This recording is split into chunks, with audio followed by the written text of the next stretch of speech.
Bonjour à tous et bienvenue dans cette nouvelle vidéo où on va parler d'un sujet qui est, je trouve, hyper intéressant, passionnant, et j'ai pris beaucoup de plaisir à faire les recherches dessus, parce qu'on dirait limite que c'est un film hollywoodien. On va parler des Japonais qui sont restés cachés pendant 20 à 30 ans dans des forêts après la fin de la Seconde Guerre mondiale parce qu'ils refusaient de croire à la défaite. Ouais, vous avez bien entendu, près de 30 ans, cachés dans une forêt, parce qu'ils refusaient de croire que leur pays pouvait perdre, et surtout qu'ils nous attendaient des ordres qui ne sont jamais venus. Je vous embarque aujourd'hui dans l'histoire de ces Japonais au courage et surtout à l'abnégation hallucinante. Vous êtes prêts? C'est parti! Chapitre 1. Le contexte historique. Pour comprendre ces soldats, il faut remonter un petit peu en arrière, en 1930-1940, au moment où le Japon était un pays très nationaliste et surtout avec une idéologie militaire énorme, où le principe même était de servir l'empereur, de se battre pour lui et de mourir pour lui. Point. Les soldats japonais de cette époque-là ont été formatés, c'est le mot à utiliser réellement, ils ont été formatés pour suivre 3 règles principales qui découlent du Bushido, le code des samouraïs, et qui a été réadapté à l'armée militaire moderne.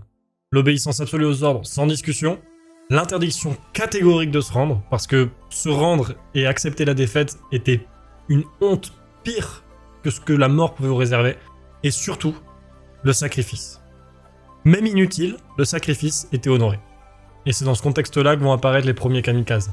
Ces pilotes qui se jetaient littéralement et surtout volontairement sur les navires ennemis, mais aussi des soldats ordinaires qui, quand ils étaient encerclés, choisissaient de se battre jusqu'au dernier souffle, voire de se suicider, plutôt que de déposer les armes et de se rendre. En fait, si on se met à leur place, on les comprend un peu mieux. Un soldat japonais de l'époque, ça se bat pas seulement pour son pays, ça se bat pour son honneur et celui de sa famille. Et surtout, par-dessus tout, pour l'empereur. Parce qu'à ce moment-là, il était considéré comme une divinité vivante, un descendant direct d'Amaterasu, la déesse du soleil.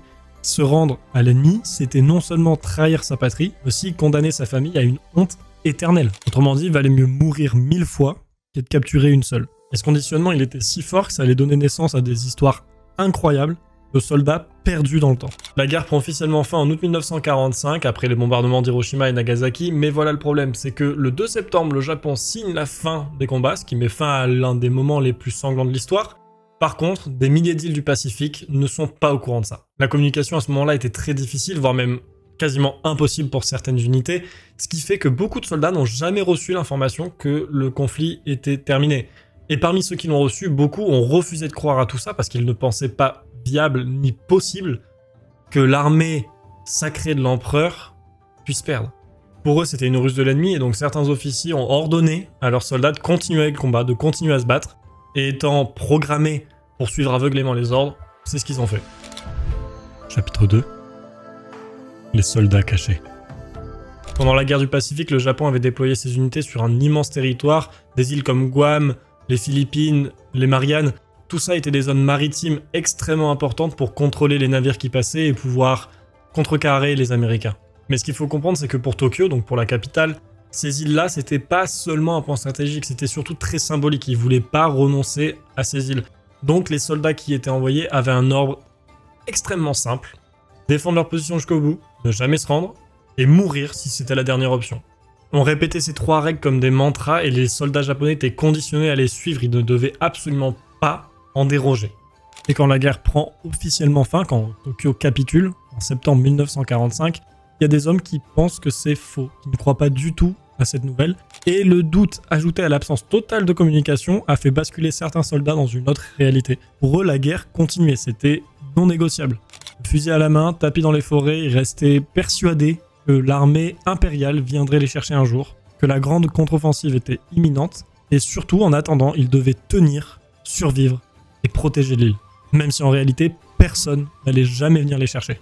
Et survivre dans une jungle tropicale, ça a rien d'un film d'aventure. On n'est pas dans Indiana Jones. Loin d'un décor de carte postale, c'est un enfer quotidien. La chaleur étouffante, l'humidité qui rend les vêtements et les armes quasiment inutilisables, les moustiques porteurs de maladies, les serpents, les scorpions, les araignées, tout était une menace, tout voulait votre mort. Et à tout ça, vous pouvez ajouter la faim. Ces soldats étaient totalement privés de vivre, ils avaient du mal à trouver à manger, ils devaient faire des pièges rudimentaires pour les petits animaux qui marchaient pas toujours. Il y en avait même qui se mettaient à ronger le cuir de leur ceinture tellement ils avaient faim.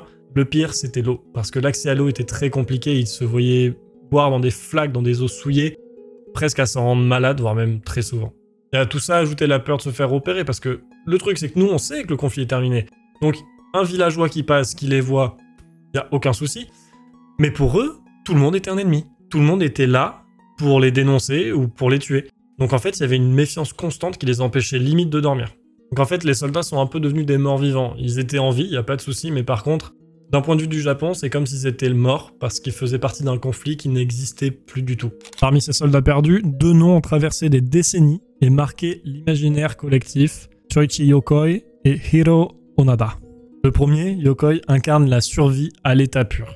Un seul homme, caché dans la jungle de Guam, pendant 27 ans. Il vivait comme un ermite, réduisant son existence à la chasse, la cueillette et le camouflage. Et le second, Onoda, c'est l'exemple ultime de la loyauté jusqu'à la limite du fanatisme. Un officier convaincu que la guerre continuait, refusant de croire qu'elle était terminée et menant pendant 3 décennies une guérilla contre les ennemis, qui n'existaient plus. Leurs histoires sont connues, documentées, racontées dans des livres, dans des films, dont les images serviront pour cette vidéo, et des interviews. Mais derrière eux, il y avait des dizaines d'autres cas, d'autres hommes anonymes retrouvés dans les années 50, 60, parfois même 70, errant dans la jungle, amaigris, mais toujours convaincus de servir l'empereur.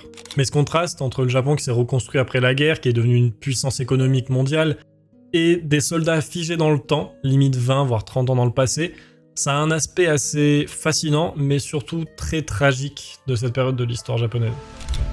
Chapitre 3, Shoichi Yokoi. Parmi les survivants de cette époque, l'un des plus marquants, c'est sûrement Shoichi Yokoi. Né en 1915, Yokoi c'était un homme ordinaire avant la guerre, rien le prédestinait à devenir une figure de légende, mais en 1941, comme des millions d'autres japonais, il est mobilisé. Il rejoint l'armée impériale et en 1944, il est envoyé sur l'île de Guam. Guam, c'est une petite île du Pacifique, couverte de jungle épaisse, avec un climat humide et étouffant, et en 1944, la bataille fait rage.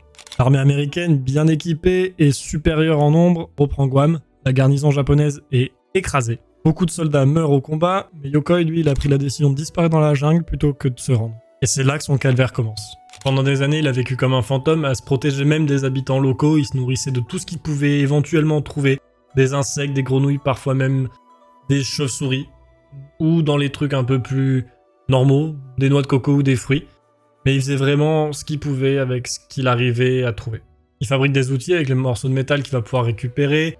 Il va essayer de rafistoler ses vêtements comme il peut, mais s'il y avait une chose qui est sûre, c'est que son identité de soldat, il ne la perd pas, parce que son uniforme, il l'entretient toujours, au mieux qu'il puisse. Il va creuser un espèce de terrier à taille humaine, dans lequel il va vivre pendant près de ses 30 années, parce qu'il est persuadé que son pays est encore en guerre et qu'il veut tout faire pour l'aider. Le 24 janvier 1972, 2 chasseurs chamorros qui habitent sur l'île ont décidé de s'aventurer un peu plus loin dans la forêt que d'habitude, et ont vu cet homme, dans un uniforme en lambeaux, tenant une lance en bambou. Cet homme, vous vous en doutez, c'est Shoichi Yokoi. Il a 57 ans, mais en paraît beaucoup plus. Sa peau est marquée par les années passées à l'extérieur, son corps est amaigri, ses yeux vides. Quand les chasseurs l'aperçoivent, il a tenté de les attaquer, croyant avoir affaire à un ennemi, pensant que la guerre était toujours en cours.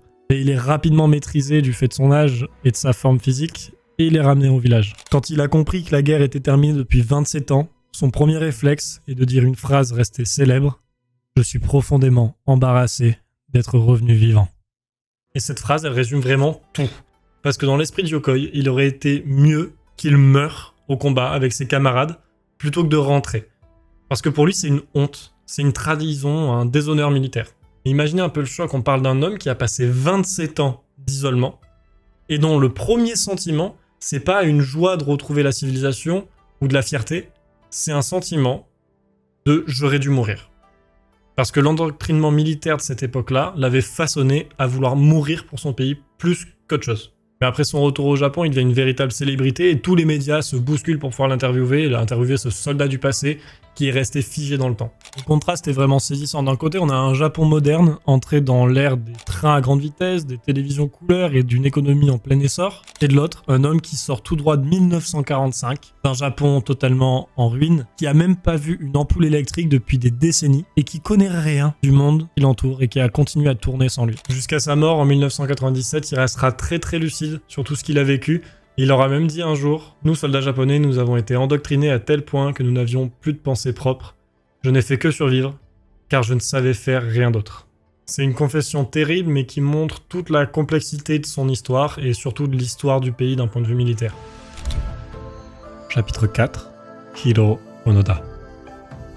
Un autre nom célèbre, celui de Hiro Onoda, qui est un autre soldat japonais, sauf qu'au contraire de Yokoi, c'était pas un simple fantassin, c'était pas un simple soldat, il était dans une unité d'élite. Il était dans le service de renseignement de l'armée impériale, autrement dit, il était formé à s'introduire dans les lignes ennemies, voire même un peu plus loin, pour récolter des informations, saboter et analyser tout ce qui pouvait s'y passer. En 1944, il est envoyé sur l'île de Lubang, aux Philippines. Ses ordres sont clairs, sans ambiguïté, empêcher l'ennemi de s'installer, ne jamais se rendre, et surtout, rester en vie et attendre de nouveaux ordres. Et c'est cette dernière phrase qui va rester gravée dans son esprit pendant des années.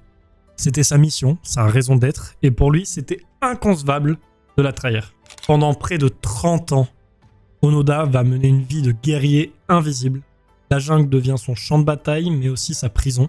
Il n'est pas tout seul au début, il y a 3 autres soldats avec lui, et ensemble ils vont organiser une résistance invisible, comme si la guerre n'avait jamais pris fin. Il vole du riz aux villageois, il abat du bétail, tout ce qu'il peut faire pour se nourrir, et surtout il observe toutes les patrouilles philippines de façon à leur tendre des embuscades ou à les attaquer de façon assez rapide, parce qu'il pense que l'ennemi est encore là et que c'est eux. Petit à petit, le groupe d'Onoda se réduit parce que 2 d'entre eux meurent lors d'affrontements contre les autorités locales, et son dernier allié, Kinjichi Kozuka, restera avec Onoda jusqu'en 1972. Mais imaginez passer près de 30 ans à 2. 30 ans pendant lesquels vous partagez chaque repas, chaque nuit, chaque angoisse que l'ennemi puisse arriver. C'est très pesant, et en 72, Kozuka meurt. Mais Onoda ne se rend pas, il continue la mission, il continue à suivre les ordres qu'il a reçus, seul. Mais faut pas croire, hein, tout le monde a essayé de lui donner l'info, tout le monde a essayé de le convaincre que la guerre était finie. Depuis 1945, il y a des tracts, des photos, des messages qui annoncent la défaite du Japon, qui ont été faits et envoyés dans les forêts où il se cachait.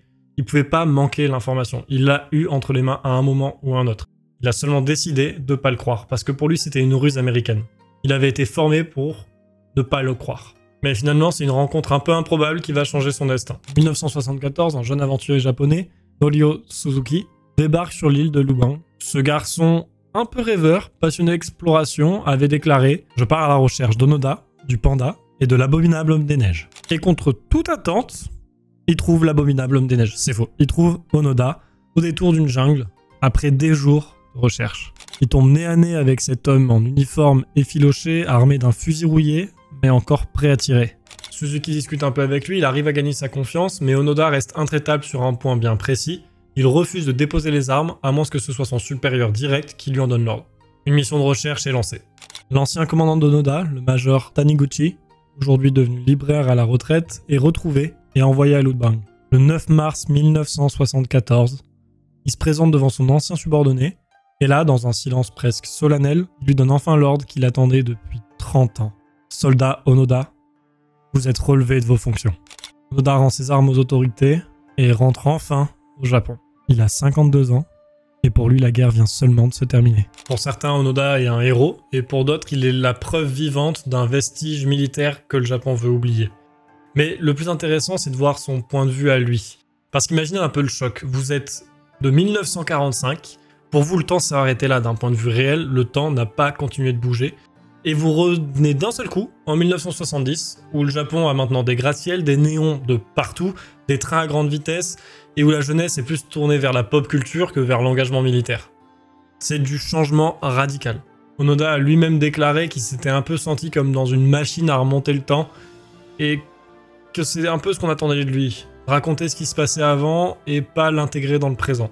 Mais comme il a été incapable de s'adapter au Japon moderne, il a lui-même pris la décision quelques années plus tard de partir au Brésil pour devenir un éleveur de bétail, comme s'il cherchait quand même une sorte de jungle ou territoire rude pour vivre à sa manière comme il l'a fait les 30 ans avant. Il reviendra quand même au Japon pour écrire ses mémoires, pour donner des conférences, mais il restera toujours d'un point de vue de l'État une partie de l'histoire qu'ils auraient bien aimé oublier, surtout d'un point de vue endoctrinement militaire. Mais quand on pense à Yokoi et Onoda, on serait peut-être amené à penser à des symboles, ce qu'ils représentaient, alors qu'en fait c'était vraiment deux hommes qui ont été pris dans une guerre bien plus grande qu'eux, bien plus grande que leur pays eux-mêmes, à un point tel où ils ont été oubliés par celui-ci. Et leur histoire est vraiment à la fois incroyable et terrifiante, de se dire qu'on peut être largué quelque part et être oublié du temps comme ça reste assez inquiétant je trouve. Je laisse me dire en commentaire ce que tout ça vous a apporté, vous avez retenu de l'histoire. Et je vous dis à plus dans une prochaine vidéo, n'hésitez pas à lâcher le like, l'abonnement et la cloche. Ciao!